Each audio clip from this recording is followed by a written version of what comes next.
Hey, nkomeje kukwifuriza kugubwa neza ahantu hose uri, waba uri mu Rwanda, waba uri muri Afurika ndetse n'ahandi hose ku isi, waba uri komeza kugira ibihe byiza kandi ibyo urimo byose bikomeze kuguhira. Twebwe twitwa Nzuri Business Group Limited, tuba tugufitiye amazu akodeshwa, amazu agurishwa, tukaba kandi tugufitiye ibibanza, amashyamba ndetse n'indi mitungo yose uzi itimukanwa, byose tuba tubigufitiye. Rero uramutse ushaka kugura kimwe muri ibyo navuze haruguru, watugana tukakurangira ahantu heza cyane watura cyangwa wakorera business.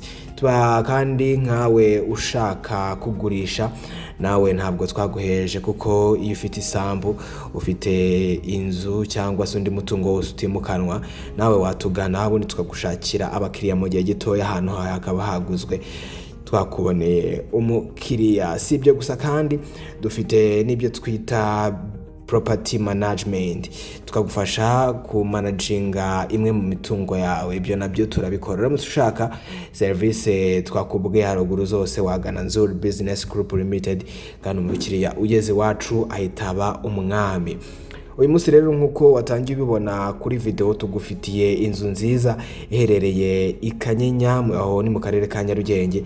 Iyo nzu kandi ifite ibyumba 4, ikagira ndetse na salo, ifite parking ndetse ikagira na jaride. Iyo nzu kandi ifite na annex.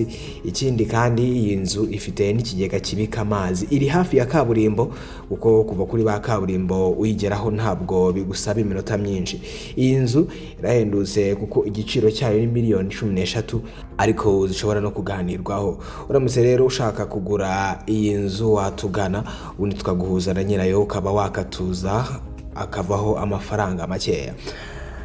Uramutse kandi ushaka n'ibindi bisobanuro kuri iyi nzu, wahamagara 07884667 cyangwa ugahamagara 0782300123.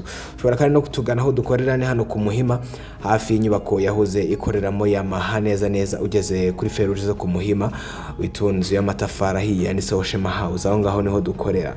Ushobora kandi no kudukurikira ku mbuga nkoranyambaga zacu, arizo YouTube, Instagram, Facebook ndetse na Twitter, wanditse Nzuri Market tutubona 5/5, ugatangira kudukurikirana ndetse ukagenda ubona indi mitungo myinshi tugiye dufite.